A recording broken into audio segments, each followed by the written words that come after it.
The gaslight flickered against the crimson wallpaper as Inspector Frederick Aberline pushed open the mahogany door of 19 Cleveland Street. What he found that autumn evening in 1889 would shake the very foundations of the British Empire Mail. Prostitutes, telegraph boys barely past childhood, and a client list that reached into the highest echelons of Victorian society. But this wasn't just any brothel. Hidden within these velvet-draped rooms were secrets so dark, so damaging to the crown itself, that they would be buried for over a century. The Cleveland Street scandal, as history would whisper it, involved Prince Albert Victor II in line to the throne and revelations that would make Oscar Wilde's trials look like a garden party. Tonight, we're stepping through that gaslit doorway into a world where desire, power, and desperation collided in the shadows of Victorian London, where the price of pleasure wasn't just money, it was silence, blackmail, and sometimes life itself. London, 1888. The British Empire stretched across a quarter of the globe, and Queen Victoria sat upon her throne like a moral colossus, her very name synonymous with propriety, duty, and Christian virtue. The streets below her palaces told a different story. In the wealthy districts of Marylebone and Fitzrovia, elegant Georgian townhouses lined cobblestone streets where carriages clattered past in the early evening hours. But behind those pristine, white facades, behind doors marked only by discreet brass numbers, existed an entire shadow economy that fed the appetites of Britain's most powerful men. These weren't the crude gin palaces or squalid doss houses of the East End. These were temples of carefully orchestrated desire, where wealthy clients paid not just for bodies, but for absolute discretion. The telegraph system had revolutionized Victorian London, and with it came an army of young messenger boys, often no more than 14 or 15 years old, racing through the streets on bicycles, carrying urgent communications between government offices, banks, and private residences. They were invisible to the upper classes, these boys, as disposable as the messages they carried. Perfect prey. Charles Hammond understood this ecosystem better than most. A former clergyman turned procurer, Hammond had cultivated relationships throughout London's underground networks. He knew which boys at the General Post Office could be lured away from their legitimate work with promises of extra money. He knew which aristocrats craved what Victorian society absolutely forbade. And most importantly, he knew the value of secrets. By 1889, Hammond's operation at 19 Cleveland Street had become legendary among those who knew where to look. The house itself was unremarkable, a narrow four-story building squeezed between a milliner's shop and a boarding house. But inside, Hammond had created something extraordinary, a male brothel so exclusive, so carefully managed that it drew clients from the highest ranks of British society. Cabinet ministers, military officers, members of parliament, and if the whispers were true, members of the royal family itself. The boys who worked there weren't street urchins. They were clean, well-dressed telegraph operators who supplemented their meager government wages by selling their bodies to men who could destroy them with a word. The irony was exquisite. These boys, who spent their days carrying the empire's most sensitive communications, had become living secrets themselves. Lord Arthur Somerset, equerry to the Prince of Wales, was a regular visitor. So was Henry Fitzroy, Earl of Euston, a man whose family name appeared in Debrett's peerage alongside the monarchy itself. These weren't desperate men seeking crude release. They were pillars of Victorian society, bound by laws that made their desires punishable. By imprisonment, social ruin, and exile. The arrangement suited everyone perfectly. Hammond provided discretion and variety. The boys earned more in a single evening than they made in a week at the post office. The client satisfied urges that proper Victorian marriage could never accommodate. It was a perfect ecosystem of mutual dependence, built on the bedrock of absolute silence. But empires, even small ones, have a way of crumbling. And in the summer of 1889, a single mistake would bring it all crashing down. dragging with it names that had never been whispered in the same breath as scandal.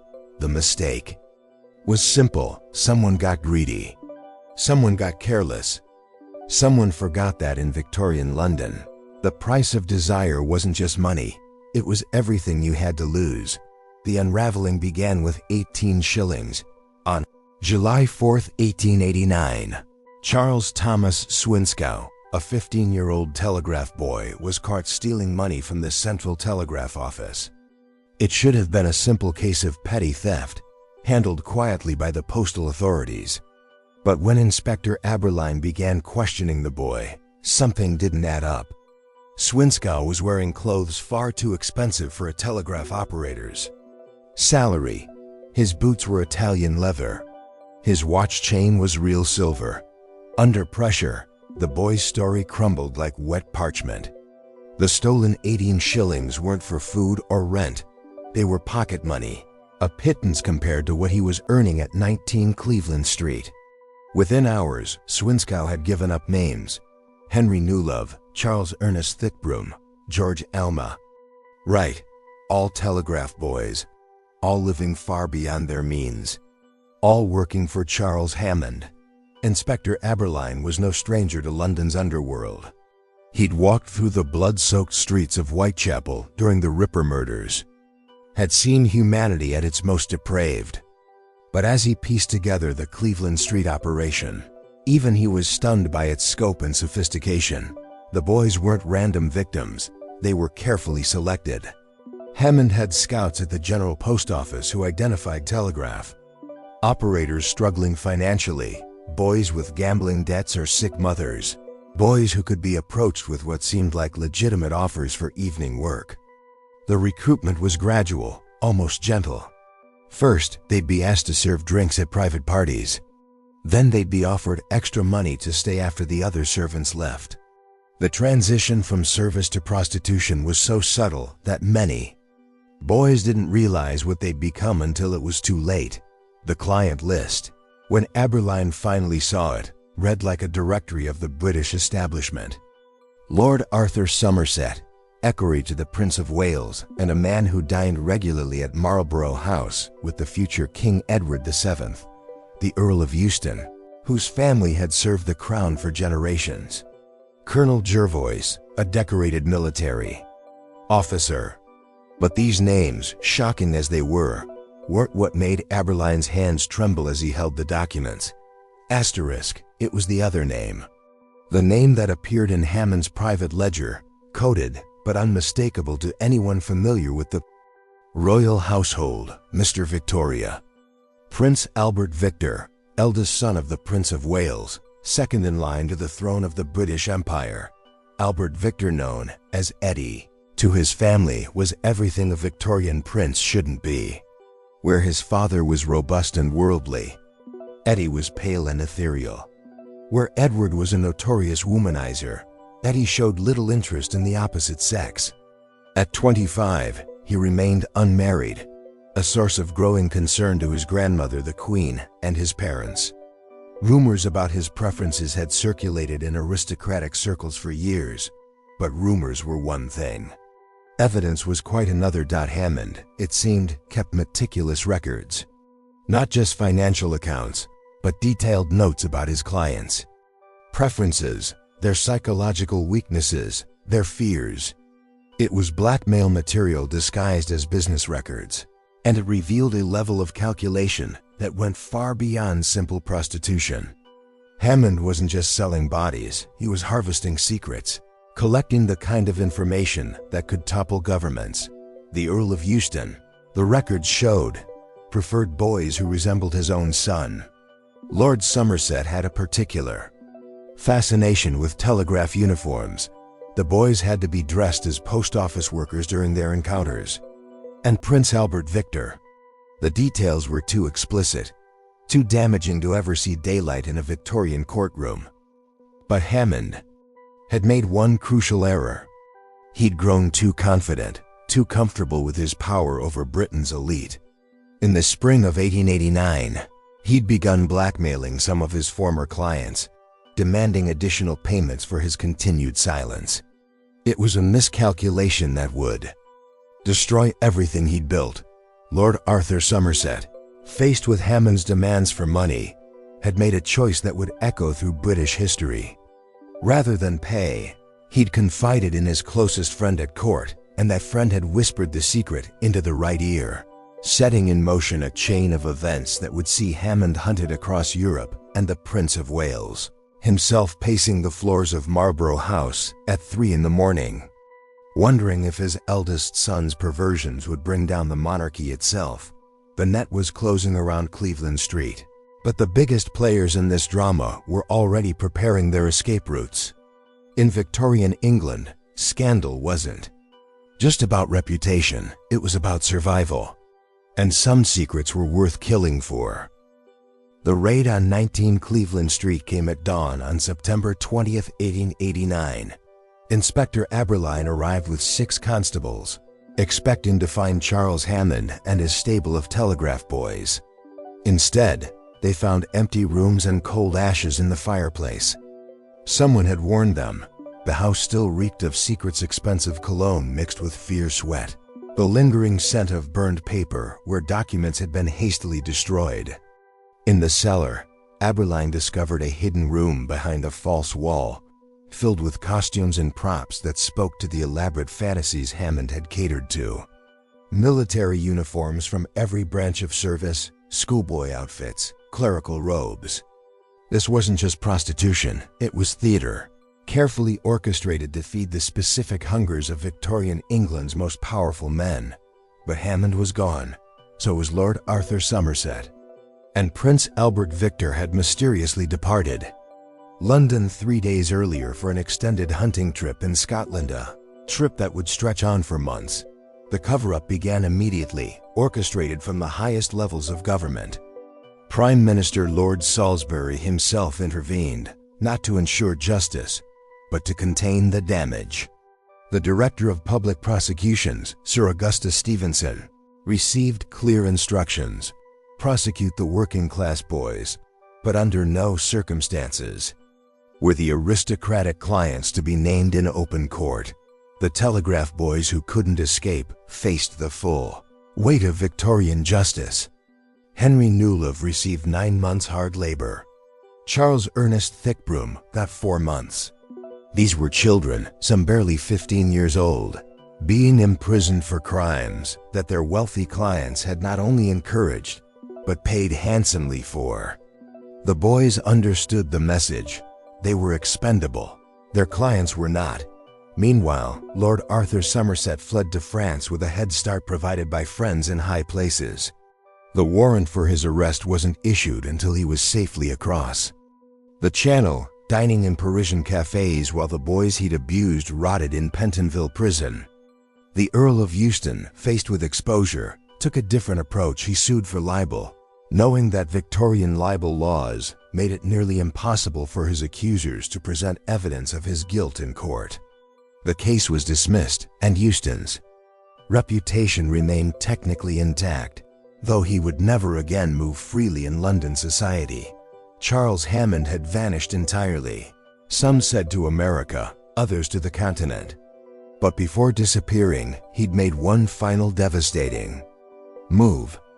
From his exile, he sent a letter to the radical newspaper, the North London Press, revealing names that the government had desperately tried to suppress. The letter, published in installments throughout the winter of 1889, created a sensation that reached across the Atlantic. The American press, unburdened by British libel laws and royal deference, published details that British newspapers dared not print. American readers learned about Prince Albert Victor's alleged visits to Cleveland Street, about the systematic abuse of working-class boys by aristocratic clients, about a justice system that protected wealth while crushing the poor. The scandal became an international embarrassment, precisely what Lord Salisbury had tried to prevent. But the most devastating consequences weren't public, they were personal and political. Prince Albert Victor, once second in line to the throne, found his future suddenly uncertain. Whispers followed him through every drawing room, every state function. Marriage prospects, carefully cultivated by his parents, evaporated overnight.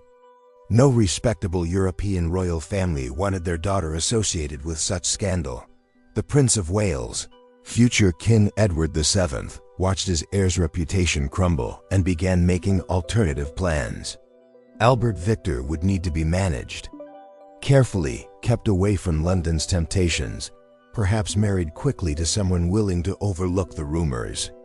The prince who had once been groomed for kingship was now a liability to be contained. Queen Victoria herself, in her private correspondence, referred to the scandal as that horrible business and made it clear that certain subjects were never to be discussed in her presence. The empire that prided itself on moral authority had been revealed as fundamentally corrupt, its elite living by entirely different rules than those imposed on ordinary citizens. The Cleveland Street brothel was closed, its secret supposedly buried with the prosecutions and exile of its operators. But secrets, once released, have lives of their own. They whispered through gentlemen's clubs, poisoned political careers, and cast shadows over royal succession plans that would affect British history for generations to come. By 1892, the scandal had officially faded from public memory. But in the private files of Scotland Yard, in the locked drawers of cabinet ministers' desks, and in the coded diaries of surviving participants, the truth remained waiting. Act 4. The unanswered question. Prince Albert Victor died on January 14, 1892, at Sandringham House. The official cause was influenza, complicated by pneumonia. He was 28 years old. The timing was, by any measure, convenient. Just 2 years after the Cleveland Street scandal had threatened to destroy the monarchy's moral authority, the problem prince was gone.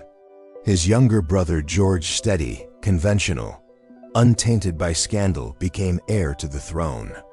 The succession crisis that had kept Queen Victoria awake at night was resolved by what appeared to be an act of divine providence. But those who knew the truth about Cleveland Street couldn't shake certain unsettling questions. Why had Albert Victor's illness progressed so rapidly?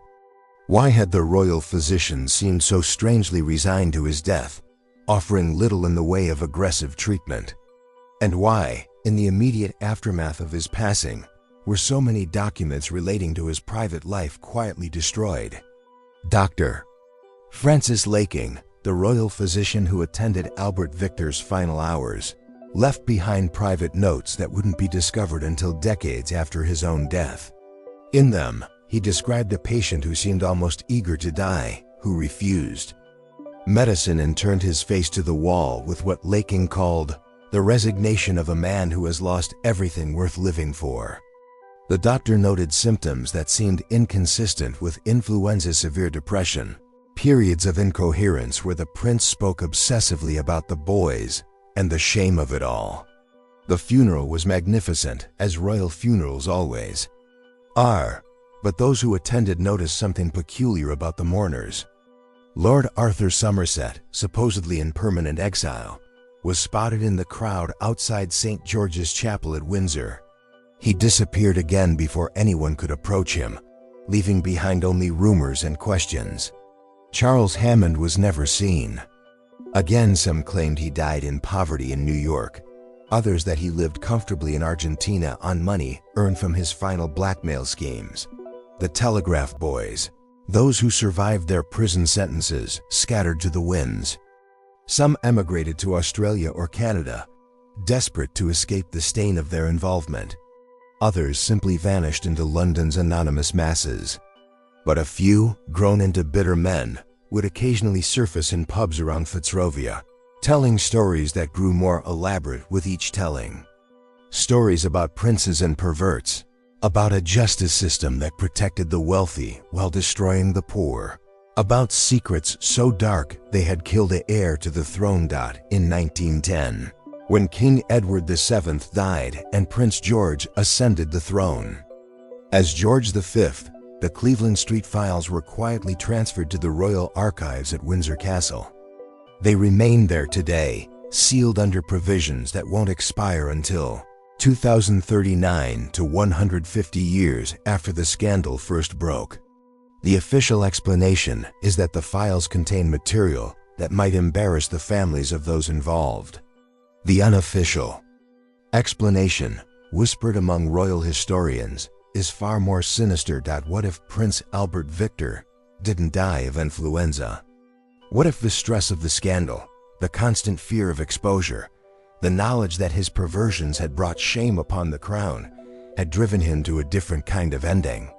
Victorian medicine was notoriously inexact about poisons, particularly plant-based toxins that could mimic the symptoms of common illnesses.